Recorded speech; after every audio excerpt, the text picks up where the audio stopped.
Hi guys, this is Teacher Jessa and welcome back again to my YouTube channel and welcome to the part 2 of my vlog.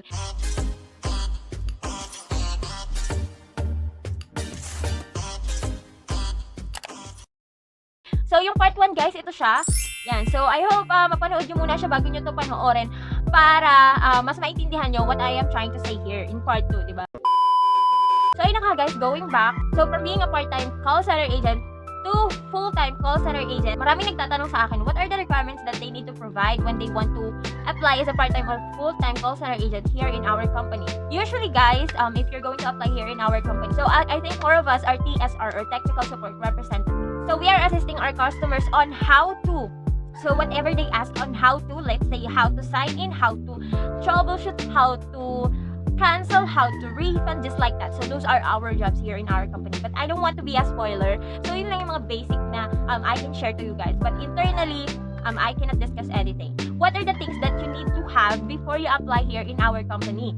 So first of all, you should have laptop. I suggest to have at least i3 laptop with 4 gig RAM. That's fine guys, even you only have 4 gig RAM and your processor is just i3 or AMD Ryzen. But guys, hindi kayo pwedeng mag-apply sa tingin ko ha, if your laptop has a processor of Celeron and Pentium kasi sobrang bagal niya. So dapat medyo upgraded yung ating laptop. So ayun na ha guys, at least i3 and 4 gig RAM. Ayan. And yun, yung equivalent ng i3, yun, go, pwede yun. So like AMD Ryzen, mga ganun. Basta guys, yung equivalent ng i3 processor na yon, so pwedeng-pwede yan dito. Kasi guys, dapat syempre mabilis din yung laptop natin so that we can be also productive in operations. And the next is, you should have your own headset. Yan. So bakit kailangan ng headset? Kasi sometimes you have a non-voice account and you have a voice account. So it really depends on the client's needs, okay? And it really depends on the account. You should have only 2 things, laptop and the headset. Ayan. So much better guys, for the headset that you should have USB type headset because that is the required headset here. Okay? And of course guys, you should have a workspace. Ayan. So but where you are still applying, this is my tip. If you want to apply and you still don't have a headset, that's fine. But you can tell to the HR that you're just going to buy once you're hired. That's acceptable naman. So what if you did not hire, diba? So sayang naman yung headset. But then, ayun lang, laptop, headset, and workspace. So, workspace is really important dahil, syempre, dun ka mag-work. And, yung environment mo dapat, di ba? Dapat medyo okay. Yan. But, I'm guilty of that dahil wala pa akong workspace. Yan. So, I'm just here. Dito lang ako sa baba. But then, it's okay dahil non-voice naman ako. And, most of the time naman, chill lang ako dito. Ayan. So, ayun na nga, you should have only 3 laptop, headset, and workspace. And the next one guys is may nagtatanong din sa akin regarding sa training. But guys, I cannot say anything regarding that dahil iba-iba tayo ng mararanasan. If you are a college student or kakagraduate mo lang ng grade 12, experience call center agent ka na rin, you are welcome here. So I just want to call out those college students. So guys, pwede ito sa inyo. Ayan.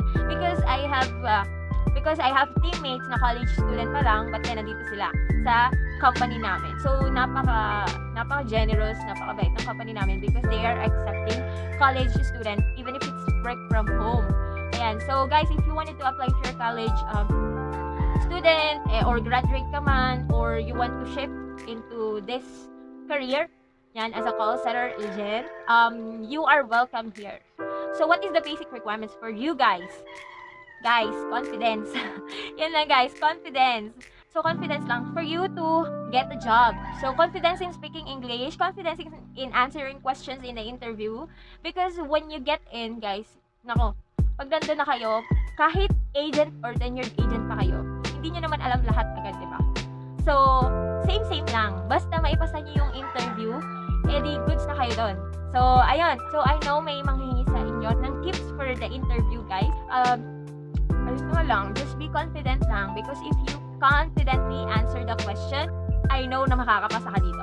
Basic lang siya. Unlike dun sa mga ibang company na in-applyan ko before na sobrang daming tanong as in, dito guys, hindi ganon. Hindi ganon kahirap. Hindi ganon kahirap. Though mahirap for the first timer, pero kung sanay ka na sa interviewhan, ganon, is magiging madali na lang for you to. Ayan. And yeah, compared to other company, mas madali yung interview dito kaysa sa iba. For me lang ha, guys. So, ayun, napahaba na naman ang aking introduction and discussion. A few moments later. So guys, bakit nga ba tayo gumawa ng part 2? So the other reason is that I want to share something new today. So ayun guys, i-reveal ko na. Tadaan! Ayan, so this one. So we bought this one. This is a laptop. Wait lang, bubuksan lang natin.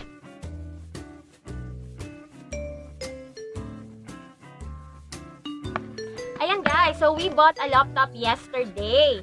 Yan. So, bakit nga ba kami bumili ng laptop? May laptop naman ako. Because a very close friend of mine was hired here also in our company. And that's the reason why we need to buy a laptop so that we can work together, right? So, ayan. Ito na nga. Baka, etos pa kayo tanong niyo pa kung sino yung na-hire. Basta, a guy that's really close to my heart. Char! So, ito na nga. Yan o. So, I'm trying to open it na. So, when I opened the box, I saw this stickers and the manual. And this one. Yan. Yan. As you can see, I bought an Acer laptop. And that is Nitro 5. Yan. So, ito na guys. I-open na natin. Yan. So, ito po yung laptop. And shout out to the person who made this possible na makabili kami ng laptop. So, thank you so much. I know you don't want me to mention you, but yeah, I just want to give you a shout out. And yeah, sobrang laking help nito. So, thank you so much talaga. So, you made our dreams possible. Char! So, ganun talaga, no? Ayan. So, magkano nga ba itong laptop na to? So, ito yung kahon nga pala, guys. Yan. So, it's Nitro 5. It's a gaming laptop actually. So, ito po siya. Medyo may pagka-social yung laptop na to dahil may pag-ganon pa, no? May pa-styro. Yan, kasi 3 years ago, I bought a laptop, pero hindi man ganito yung setup. They're also upgrading. And yeah. Ayan, so i-open na natin yung laptop. Oh my god, ang bigat. So ito po siya. I know naman na nakakita na kayo nito sa internet. Ayan. So ito po siya, yung laptop na binili namin. And ayan. So we're gonna use this for our work from home. Yan, because we are two na working here in our house on the same company. So, di ba, nakakatuwa. And yeah, just give the shout out again to the person who made this possible. So, thank you so much po. Ayan. So, hindi ko na masyadong i-discuss. Bahala na kayo because I'm not a tech reviewer. And aside from buying this laptop, of course, hindi mawawala yung freebies. So, there are some freebies here. Like this one. So, it's a wireless mouse. And of course, aside from the wireless mouse, I also have this one. So, these are also freebies. So, actually, ngayon lang namin ito i-open. And we have this one. Ayan. So, ang ganda ng bag niya, guys. Makapal siya. As in, sobrang quality. And so, ang tatak niya is Acer. So, when you look at here, yan. So, ang ganda. Super foamy nung loob. So, for another freebies, meron din siyang bag. And we also have a cooling pad. Ayan. So, cooling pad, ito yung pinagpapatungan ng laptop so that your laptop will not get overheat. So, it will cool down your laptop. So, because I'm just curious, I want to open it. Oh, I see. This is nice. So, ganito po pala siya. And, isasaksak mo siya sa laptop. So, yan. So, parang stand na rin siya ng laptop. And then, meron siyang fan here. So, meron siyang fan that will cool down the temperature of your laptop. If you are, you know, abusado ka na, charot. So, if you are using your laptop. So, ayun lang guys, yung gusto kong i-share sa inyo. So, and, yeah, ako yung natutuwa because I'm not just the one who been hired in this company. And my tito also hired here as a part-time call center agent or as a part-time PSR. So, ayun lang, nakakatuwa lang kasi graduating pa lang siya and meron na agad siyang trabaho. Sobrang natutuwa lang ako kasi aside from that, of course, may mga natulungan din ako to get a part-time or full-time job, diba? So, ayun lang guys, I think that's all for today. And you know what's the most important thing? Marami kang nasisharean ng mga ganitong bagay. At of course, nandun na din yung marami kang natutulungan to get their job. Nawalan din ako ng work or regular job for a year. I'm still blessed kasi naiiyak na ako. Mukha hindi ko ito i-upload. I'm still blessed kasi ngayon, I already got a job and I was able to help those people na wala pang work ngayon. At saka guys, it's a work from home. So, talagang sobrang saya. Diba? Kasi nasa bahay ka lang while you are working. At nakakasama mo yung family mo. So, ayun lang guys. Medyo naging emotional na tayo in the end of this video. And, yes, thank you so much for watching this vlog. And, guys, thank you so much for 2,400 plus subscribers. Thank you so much guys for subscribing, for the trust.